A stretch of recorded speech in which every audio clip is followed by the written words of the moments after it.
क्यों भाई? पांडिचेरी में एनडीए सरकार बनानी है या नहीं बनानी है? நண்பர்களே, புதுச்சேரியில என்டிஏ அரசாங்கம் அமைக்கப்பட வேண்டுமா? बनानी है नहीं बनानी है? அமைக்க வேண்டுமா வேண்டாமா? சத்தமா பத்தாதே இன்னும்.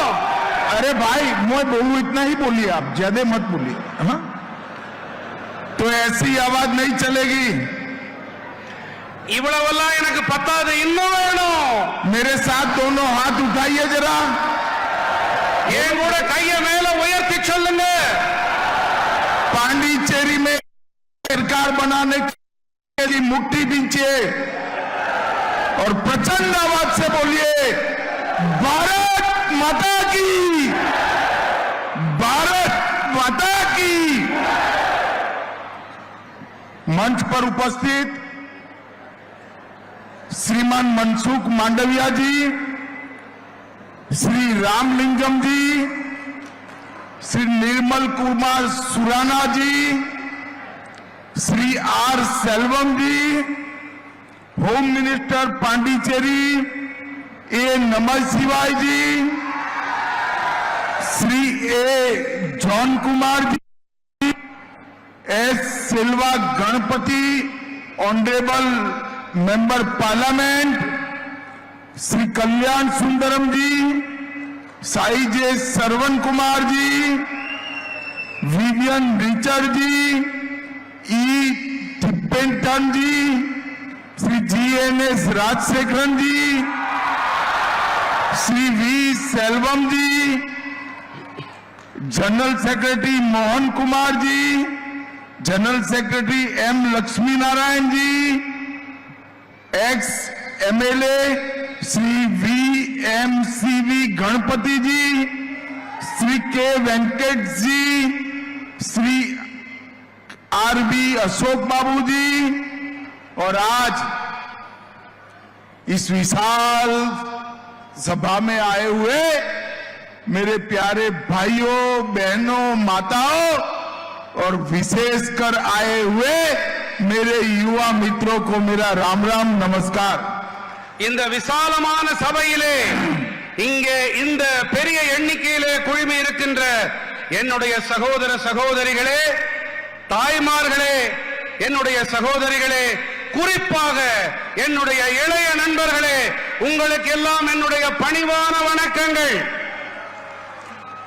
भाइयों बहनों, सबसे पहले मैं पवित्र तिरुनल्लार शनि ईश्वर और मां भद्रकाली को प्रणाम कर कर मेरी बात की शुरुआत करता हूं। நண்பர்களே, முதலில் இந்த திருநாட்டிலே இந்த திருநள்ளாறிலே குடிகொண்டிருக்கக்கூடிய சனீஸ்வர பகவானையும் பத்ரகாளி அம்மனையும் அவர்களுக்கு நான் தலைவணங்கி என்னுடைய உரையை துவங்க இருக்கின்றேன். ये पांडिचेरी कई तपस्वियों और सिद्धों की भूमि है। இந்த புதுச்சேரி மண் பல தவசீலர்களின் புண்ணிய பூமியாக இருக்கின்றது. और ये पांडिचेरी पर ही श्री अरविंद ने भारत के विश्व गुरु बनने का स्वप्न देखा था। இந்த புதுச்சேரி மண்ணிலேதான் மகரிஷி அரவிந்தர் பாரதத்தை விஸ்வகுருவாக உலகின் குருவாக ஆக்கும் கனவை அவர் கண்டார். मैं सबसे पहले पांडिचेरी की इस महान भूमि को प्रणाम कर कर मेरी बात की शुरुआत करना चाहता हूं। இந்த மகத்தான புனிதமான புதுச்சேரி மண்ணிற்கு நான் தலைவணங்கி என்னுடைய உரையை நான் துவக்குகின்றேன். मित्रों, सबसे पहले विश्व की सबसे पुरानी भाषाओं में से एक ऐसी तमिल भाषा में मैं आपसे बात नहीं कर पा रहा हूं, इसलिए आपसे क्षमा प्रार्थना करता हूं। உலகத்தின் மிகவும் தொன்மையான மொழியான தமிழ் மொழியிலே என்னாலே இங்கே உரையாற்ற முடியவில்லை என்பதற்காக உங்களிடம் மன்னிப்பு கேட்டுக்கொண்டு என்னுடைய உரையை நான் தொடர்கிறேன். आज ये विशाल सभा करने का दो उद्देश्य है, दो एम है। இந்த பரந்துபட்ட இந்த அவையிலே நான் வந்திருப்பதற்கு இரண்டு நோக்கங்கள் இருக்கின்றன. एक उद्देश्य है मोदी जी और रंगास्वामी जी के नेतृत्व में डबल इंजन सरकार ने जो काम किया है इसका रिपोर्ट कार्ड आपके सामने रखना है.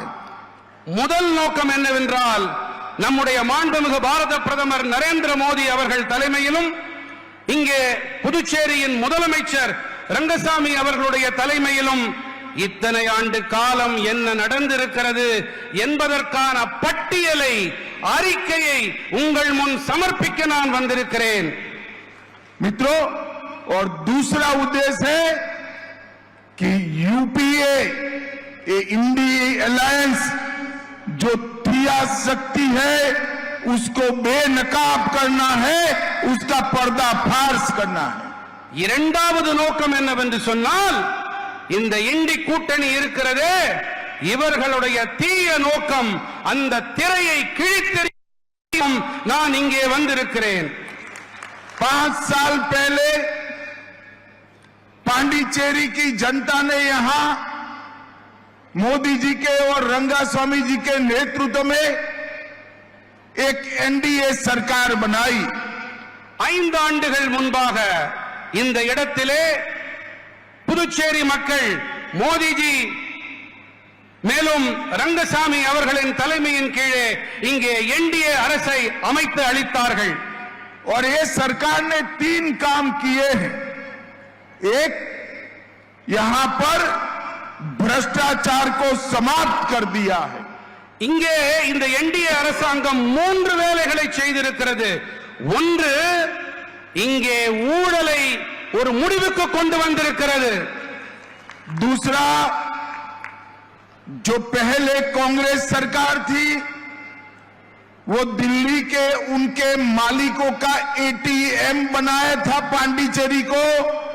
हमने पांडिचेरी को एक स्वायत्त यूटी बनाने का काम किया है. இரண்டாவது விஷயம் என்னவென்றால் முன்னர் இங்கே இருந்த காங்கிரஸ் அரசாங்கம் புதுச்சேரியை தில்லிக்கு அடிப்பொடியாக அடிமையாக ஆக்கி வைத்திருந்தது. ஆனால் என்டிஏ அரசாங்கமோ இங்கே சுயமாக விளங்கும் சுயமாக செயல்படும் ஒரு அரசாங்கத்திற்கு ஆதரவளித்து அதை உருவாக்கி இருக்கிறது. भाइयों बहनों, और तीसरा काम किया है हमने पांडिचेरी में पॉलिटिकल स्थिरता लाने का काम किया है. மூன்றாவது பணியை நாங்கள் என்ன செய்திருக்கிறோம் என்று சொன்னால் இங்கே புதுச்சேரியிலே அரசியல் நிலைத்தன்மை அரசியல் ஸ்திரத்தன்மையை நாங்கள் அமைத்தளித்திருக்கிறோம். आज के ही दिन 2019 में पुलवामा हमले में हमारे 40 सीआरपीएफ के जवान शहीद हो गए थे.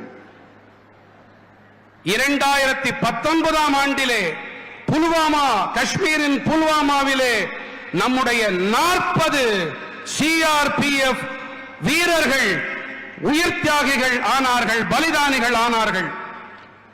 मैं सबसे पहले हमारे वो 40 बहादुर जवान जिन्होंने देश के लिए शहादत दी वो सभी को मनपूर्वक श्रद्धांजलि देना चाहता हूं. இந்த நாட்டிற்காக தங்களுடைய இன்னுயிரை அளித்த அந்த 40 சிஆர்பிஎஃப் படை வீரர்களுக்கும் நான் என்னுடைய உளமார்ந்த அஞ்சலியை இப்பொழுது நான் காணிக்கையாக்குகிறேன். भाइयों बहनों, कांग्रेस के जमाने में आए दिन पाकिस्तानी आतंकवादी हमारे जवानों पर हमला करते थे.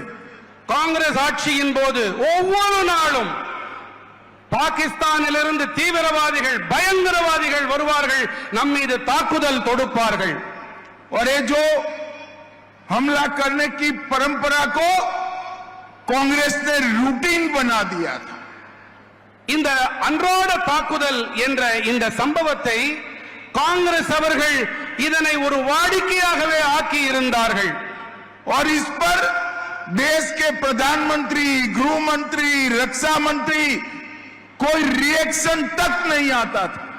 இது பற்றி நாட்டின் பிரதமராகட்டும், நாட்டின் உள்துறை அமைச்சராகட்டும், நாட்டின் பாதுகாப்புத்துறை அமைச்சராகட்டும், யாரும் எந்த வாயும் எந்த வார்த்தையும் பேச மாட்டார்கள். मगर मोदी जी ने एक नई परंपरा की 19 में पुलवामा में हमला किया, इसका जवाब एयर स्ट्राइक कर कर पाकिस्तान के घर में घुसकर आतंकवादियों का खात्मा कर दिया. ஆனால் மோடிஜி அவர்கள் வந்த பிறகு 2019 முதன்முறையாக புல்வாமாவிலே தாக்குதல் நடைபெற்ற பிறகு அவர்கள் வீடு புகுந்து தாக்கினோம். நாம் வான்வழியே சென்று நாம் அவர்கள் மீது தாக்குதல் தொடுத்தோம்.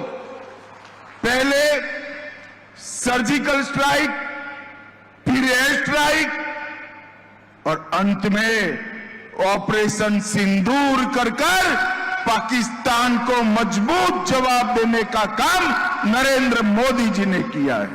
முதலிலே துல்லிய தாக்குதல் சர்ஜிக்கல் ஸ்ட்ரைக், பிறகு வான்வழி தாக்குதல், நிறைவாக ஆபரேஷன் சிந்தூரை நாம் அரங்கேற்றினோம். அரங்கேற்றி அவர்களுக்கு ஒரு முற்றுப்புள்ளி வைத்திருக்கிறோம். और आज मोदी जी के नेतृत्व में भारत सुरक्षित, दुनिया की कोई ताकत भारत पर नजर उठाने की हिम्मत नहीं कर सकती. இன்று நம்முடைய பிரியமான மாண்புமிகு பாரத பிரதமர் நரேந்திர மோடி அவர்களின் அரசை பார்த்து எந்த ஒரு தீய சக்தியும் கண்ணெடுத்து கூட பார்க்க முடியாத நிலைமை நமக்கு ஏற்படுத்தியிருக்கிறார் நம்முடைய மாண்புமிகு பாரத பிரதமர் நரேந்திர மோடி அவர்கள்.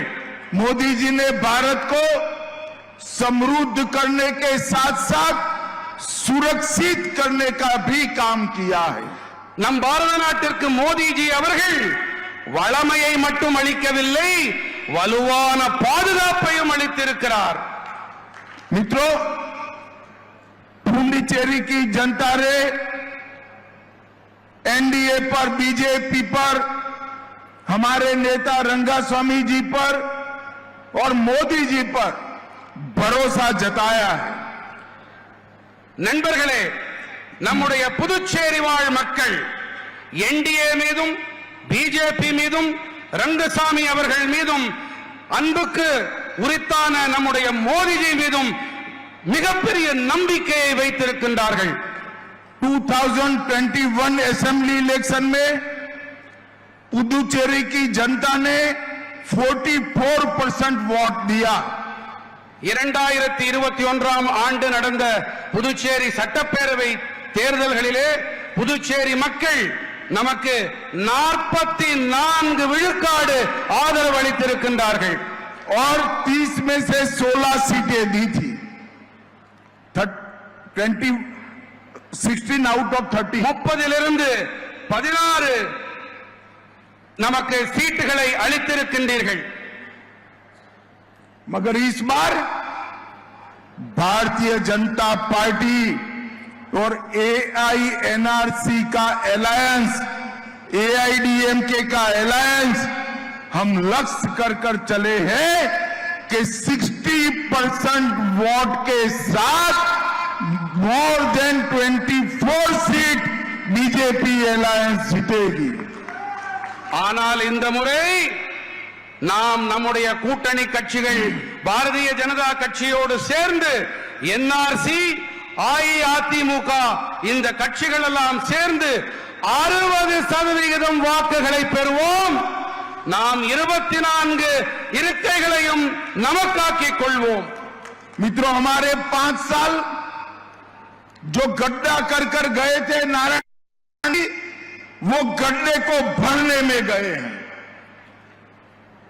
இங்கே முதலமைச்சராக இருக்கக்கூடிய திரு நாராயணசாமி அவர்கள் நமக்கு இங்கே சிறப்பாக ஆட்சியை அளித்துக் கொண்டிருக்கின்றார்.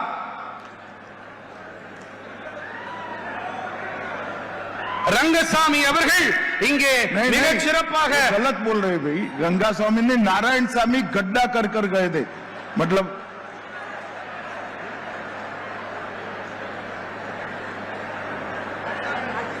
ये सुराना समझाओ भाई. இப்பொழுது முதலமைச்சர் ரங்கசாமி அவர்கள் ஆட்சிக்கு முன்னால் இருந்த நாராயணசாமி அவர்கள் மிக மோசமான ஆட்சியை இந்த புதுச்சேரிக்கு அளித்திருக்கின்றார். 5 साल तक कांग्रेस सरकार ने यहां पर भ्रष्टाचार और एक प्रकार से अव्यवस्था का माहौल बनाया था. அந்த மோசமான ஆட்சியை அளித்த அந்த 5 ஆண்டுகளில் இங்கே ஊழல் மட்டுமில்லை, இங்கே அமைப்புகளும் சரியாகவே இயங்கவில்லை, சீர்கேடு உச்சத்தில் இருந்தது. 5 साल में हमने भ्रष्टाचार समाप्त करा, अव्यवस्था को व्यवस्था में बदला है और समय है अब अगले 5 साल पुदुचेरी को विकसित पुदुचेरी बनाने का टाइम आ गया है. இந்த கடந்த 5 ஆண்டுகளிலே நாம் சட்டம் ஒழுங்கையும் சீர் செய்திருக்கின்றோம், அமைப்புகளையும் மீள் நிர்வாகம் செய்திருக்கின்றோம். அடுத்ததாக நாம் வளர்ச்சி பயணத்திலே அடுத்த ஆண்டு மேலும் பயணித்தாக வேண்டும். मित्रों, अगले 5 साल हम सब दृष्टि से पुदुचेरी को विकसित बनाने का संकल्प लेकर आगे बढ़ रहे हैं. அடுத்த 5 ஆண்டுகளிலே புதுச்சேரியை வளர்ச்சி அடைந்த ஒரு பிரதேசமாக ஆக்க வேண்டும் என்ற மன உறுதிப்பாட்டோடு நாம் பயணிக்க இருக்கின்றோம். पहले समय था पुदुचेरी के फैसले दिल्ली के दरबार में गांधी परिवार लेता था. अब पुदुचेरी के फैसले पुदुचेरी स्वयं ले रहा है. முன்னர் அரண்மனை, தில்லி அரண்மனையிலே புதுச்சேரியை சேர்ந்தவர்கள் அங்கு போய் ஐயா உள்ளேனையா என்று அங்கு ஆஜர் கொடுக்க வேண்டி இருந்தது. இப்பொழுது புதுச்சேரி தானே சுயமாக இயங்கக்கூடிய ஒரு அமைப்பாக, ஒரு அரசாங்கமாக ஆக்கப்பட்டிருக்கிறது. अगले 5 साल हम 3 सेक्टर पर कॉन्सेंट्रेट कर आगे बढ़ने वाले हैं. அடுத்த 5 ஆண்டுகளிலே நாம் 3 துறைகளில் நம்முடைய பெரு கவனத்தை செலுத்தி ஆட்சி அமைக்க இருக்கிறோம், ஆட்சியை வழிநடத்த இருக்கின்றோம். पुदुचेरी के मछुआरों का प्रोडक्ट विश्व के बाजार में जाए, ऐसा इकोसिस्टम बनाना है. புதுச்சேரியின் மீனவர்களின் அவர்களுடைய பொருட்கள் அவை உலக சந்தைகள் வரை கொண்டு சேர்க்கப்பட்டாக வேண்டும் என்பது நம்முடைய முதல் உறுதிப்பாடு. पुदुचेरी के युवाओं के लिए यहां पर आईटी, एआई, ट्रेन सॉफ्टवेयर और डेटा सेंटर की इंडस्ट्री का सेंटर बनाना है. புதுச்சேரியை இங்க இருக்கக்கூடிய குறிப்பாக இளைஞர்களுக்கு ஒன்று தெரிவிக்க விரும்புகிறேன். தகவல் தொழில்நுட்பம் ஐடி, மென்பொருள் சாப்ட்வேர், செயற்கை தொழில்நுட்பம் ஏஐ, தரவுகள் மையம் டேட்டா சென்டர் ஆகியவற்றின் மைய களமாக ஆக்க வேண்டும். இளைஞர்களை நான் மனதிலே கொண்டு இதை கூறுகின்றேன். और तीसरा, पुदुचेरी के हरेक युवा के रोजगारी का व्यवस्था करने का काम भारतीय जनता पार्टी की सरकार को करना है. புதுச்சேரியின் இளைஞர்களுக்கு மேலும் அதிக வேலை வாய்ப்பை ஏற்படுத்தி கொடுக்கும் அந்த பணியையும் பாரதிய ஜனதா கட்சி நிறைவேற்றி தரும். अभी मोदी जी मलेशिया गए थे, वहां पर तमिल भाषी हमारे भाई बहन बड़ी संख्या में निवास करते हैं. वहां पर मोदी जी ने मलेशिया की यूनिवर्सिटी मलाया में तिरुवल्लुवर सेंटर बनाने की घोषणा. அண்மை காலத்திலே சில நாட்களுக்கு முன்பாக பாரத பிரதமர் நரேந்திர மோடிஜி மலேசியா சென்றிருந்தார். அங்கே மலேசிய மண்ணிலே நம்முடைய தமிழ் சகோதர சகோதரர்கள் நிறைய பேர் அங்கே வசிக்கின்றார்கள். அவர்கள் மத்தியிலே மலேசிய பல்கலைக்கழகத்திலே திருவள்ளுவருக்கான இருக்கை ஒன்றை ஏற்படுத்துவேன் என்று அவர் அங்கே உறுதிப்படுத்திக் கொண்டு வந்திருக்கின்றார். और मलेशिया में बसते तमिल भाइयों बहनों के लिए तिरुवल्लुवर स्कॉलरशिप की भी शुरुआत की है। மேலும் அங்கே மலேசிய வாழ் தமிழ் பெருமக்களுக்கு மலேசிய அந்த திருவள்ளுவர் பெயராலே ஸ்காலர்ஷிப்பும் அளிப்பதற்கு உறுதியளித்து விட்டு வந்திருக்கிறார். और मलेशिया में अब तमिल भाषा को अधिकृत माइनॉरिटी लैंग्वेज का स्थान भी मिल चुका है। இப்பொழுது மலேசிய திருநாட்டிலே நம்முடைய தமிழ் மொழிக்கு மோடிஜி அவர்களின் முயற்சி காரணமாக அங்கே தமிழ் மொழிக்கு சிறுபான்மை மொழி என்ற மைனாரிட்டி லாங்குவேஜ் என்ற அந்தஸ்தும் கிடைத்து விட்டது. ये नारायणसामी की सरकार ने पुडुचेरी को गांधी परिवार का एटीएम बनाकर रखा था। நாராயணசாமி அவர்கள் இந்த புதுச்சேரியை காந்திய குடும்பத்தின் ஏடிஎம் எப்பொழுது வேணாலும் பணத்தை எடுத்துக்கொள்ளும் ஒரு இயந்திரமாக மாற்றி வைத்திருந்தார். उनका उद्देश्य दिल्ली के हाई कमान की तिजोरी भरना था। அவருடைய ஒரே நோக்கம் என்னவென்று சொன்னால் தில்லி ஹைகமாண்ட் இருக்கிறது, அந்த தில்லி தலைமையகத்தின் கஜானாவை நிரப்புவது ஒன்றுதான். इन्होंने पीजी और डिप्लोमा सीटों की खुलेआम ऑक्शन करा। அவர் இங்கே இருக்கைகளை, இங்கே கல்வி இருக்கைகளை மிக பட்டவர்த்தனமாக ஏலத்தில் அவர் அறிவிப்பு செய்தார், ஏலம் கொடுத்தார். यहां तक कि पैसों की लालच में एससी और एसटी की रिजर्व सीटें भी धनवान लोगों को बेच देने का काम किया। தாழ்த்தப்பட்ட மக்கள் பழங்குடி இனத்தவர்களுக்கான அவர்களுக்கு ஒதுக்கப்பட்ட இருக்கைகளை கூட ஏல தொகையில் ஏலத்திற்கு விட்டுவிட்டார். सेंटेक घोटाला किया और इसकी जांच सीबीआई कर रही है। சென்டெக் ஊழலை செய்திருக்கிறார், அந்த ஊழலின் ஆய்வினை புலன் விசாரணையை மத்திய சிபிஐ செய்து வருகின்றது. परिवहन माफियाओं को जनता को परेशान करने के लिए ट्रांसपोर्ट माफियाओं को खुला छोड़ दिया। போக்குவரத்து மாஃபியா இருக்கிறது அல்லவா, அந்த டிரான்ஸ்போர்ட் போக்குவரத்து மாஃபியா தன்னுடைய பணியை எந்த ஒரு தங்கு தடையின்றி செய்ய அதற்கு ஒரு விடுதலை கொடுத்திருந்தார், அதற்கு லைசென்ஸ் கொடுத்திருந்தார், என்ன வேண்டுமானாலும் செய்து கொள்ளுங்கள் என்று. अभी अभी सीएजी की रिपोर्ट आई है, 15,000 करोड़ का डेवलपमेंट फंड पूरा कांग्रेस की नारायणसामी सरकार चाव कर गई है, करप्शन किया है। இப்பொழுதுதான் அறிவிப்பு வெளிவந்திருக்கிறது, அறிக்கை வெளியாகி இருக்கிறது. சிஏஜி அது அந்த அமைப்பின் மூலமாக இங்கே வளர்ச்சி திட்டங்களுக்காக கொடுக்கப்பட்ட 15,000 கோடி ரூபாய் அதற்கான ஆய்வும் புலன் விசாரணையும் தொடங்கி இருக்கிறது. और 15,000 करोड़ का मतलब होता है पुदुचेरी का 3 साल का बजट। 15,000 கோடி ரூபாய் என்று சொன்னால் புதுச்சேரிக்கு 3 ஆண்டுகளுக்கான வரவு செலவு திட்ட அறிக்கை பட்ஜெட். और इन्होंने एससी समाज का अपमान करने का भी काम किया है। அவர் தாழ்த்தப்பட்ட சமூகத்தினரை அவமானப்படுத்தும் மோசமான செயலையும் செய்து இருக்கிறார். दलित समाज के विधायक की जमीन हड़पने का काम किया। சட்டமன்ற உறுப்பினர்களின் சட்டமன்ற தாழ்த்தப்பட்ட மக்களின் அவர்களின் நிலத்தையும் அவர் அபகரிக்கும் அந்த மோசமான செயலையும் அவர்கள் செய்திருக்கிறார்கள். और एससी समाज की सीटों को बेचने का भी काम किया।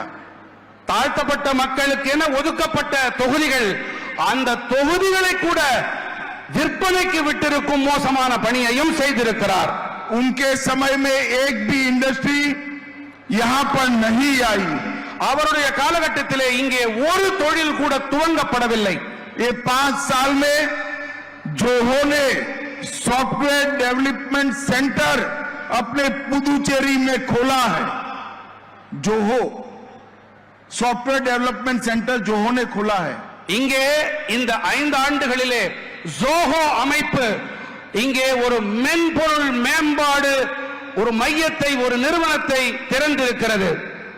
और अभी अभी एसर ने पुदुचेरी में नए लैपटॉप बनाने की फैक्ट्री डालने का काम किया है. மேலும் இங்கே எஸ்ஆர் நிறுவனமானது இங்கே லேப்டாப் தயாரிக்கும் ஒரு நிறுவனத்தையும் இங்கே ஆரம்பித்திருக்கிறது. पुदुचेरी में बने हुए लैपटॉप अब दुनिया के 70 देशों में जाएंगे. புதுச்சேரியில் தயாரிக்கப்பட இருக்கும் இந்த லேப்டாப்புகள் உலகத்தின் 70 நாடுகளுக்கு ஏற்றுமதியாக இருக்கிறது, சென்றடைய இருக்கிறது. हमने इस बजट में बायो फार्मा शक्ति के माध्यम से volume driven high value research इसकी एक बड़ी व्यवस्था पुदुचेरी में बनाने का निर्णय किया है. பயோபார்மா துறையிலே இங்கே ஆய்வுகள் மேற்கொண்டு செயல்பாடுகளை விரிவாக்கம் செய்ய இங்கே நிதியை நாங்கள் ஒதுக்கி இருக்கின்றோம். समर्थ 2.0 के माध्यम से पुरानी टेक्सटाइल फैक्ट्रियों को हम पुनर्जीवित कर पूरे विश्व में पुदुचेरी का टेक्सटाइल जाए इसके लिए काम करने वाले हैं. பழைய ஜவுளித்துறை ஆலைகளை புனர் நிர்மாணம் செய்து அவற்றுக்கு புத்துயிர் அளித்து இங்கே மீண்டும் தொழில்துறைக்கு நாங்கள் உயிர் ஊட்டுவதில் ஈடுபட்டு வருகின்றோம். और एक नारियल प्रमोशन योजना के तहत रीप्लांट नारियल ब्रीड के लिए भी हम बहुत बड़ा प्रयास नारियल प्रमोशन योजना के माध्यम से करने वाले हैं. அதிக மகசூல் அதிக விளைச்சல் அதற்கு மீள் உயிர் அளிக்கும் துறையிலும் நாங்கள் செயல்பாடுகளை முடுக்கிவிட்டிருக்கின்றோம். अब थोड़ा लिख लेना, मैं लंबा बोलूंगा, एक बार लिख लो. हाँ जी. भाइयों बहनों, कांग्रेस के नेता राहुल गांधी हर रोज झूठ बोलने की एक नई परंपरा शुरू करें.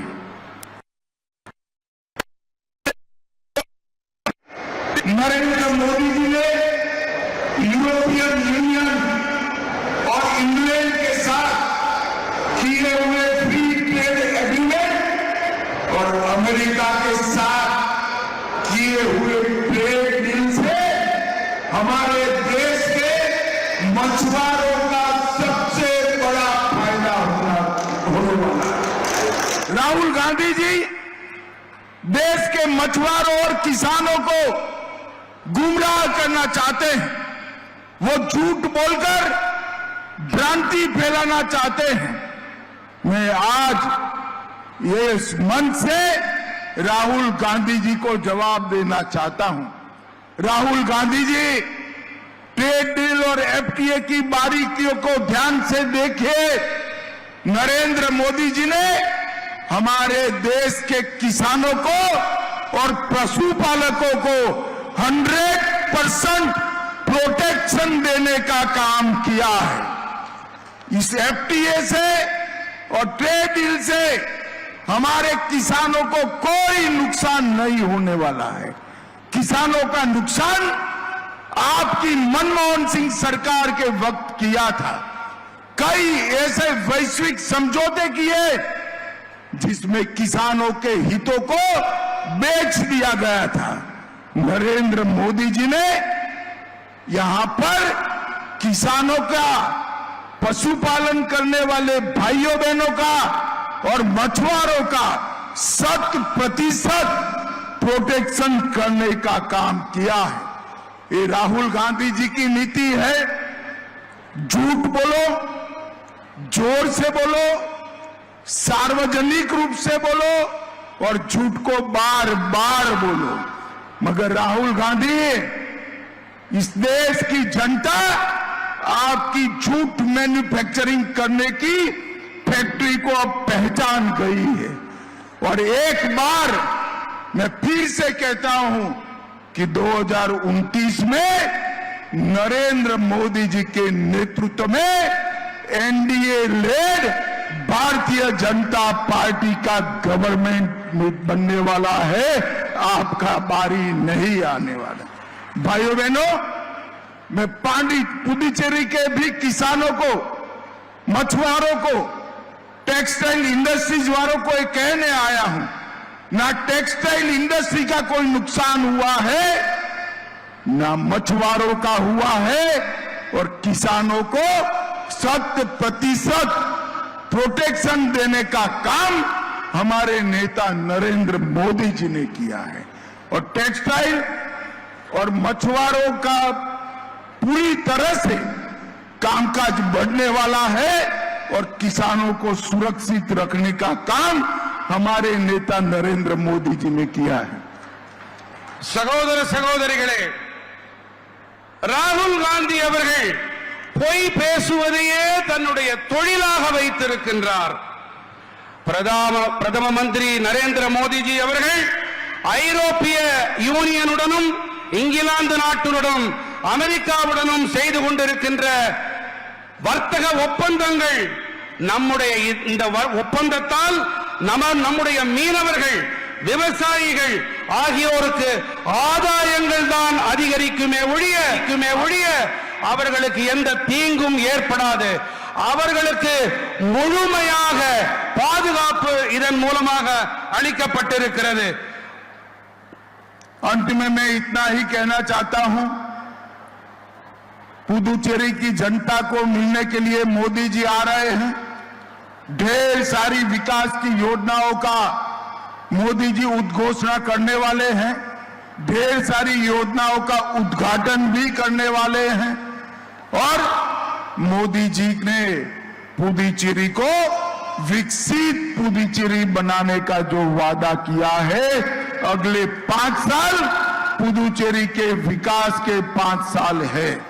मैं पुडुचेरी के मतदाताओं को अपील करने आया हूं कि फिर से एक बार एनडीए की सरकार लाइए, और रंगास्वामी जी और नरेंद्र मोदी के नेतृत्व में पुडुचेरी के विकास को आप आगे बढ़ाइए।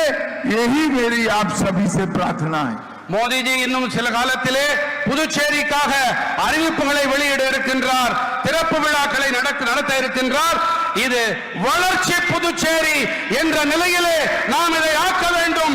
அதற்காக ரங்கசாமி அவர்கள், மோடிஜி அவர்கள் தலைமையிலே உங்களுடைய பெருந்திரளான ஆதரவு இந்த அரசாங்கத்துக்கு, என்டிஏ அரசாங்கத்திற்கு நீங்கள் அளிக்க வேண்டும் என்று மிக தாழ்மையோடு நான் கேட்டுக்கொள்கிறேன்.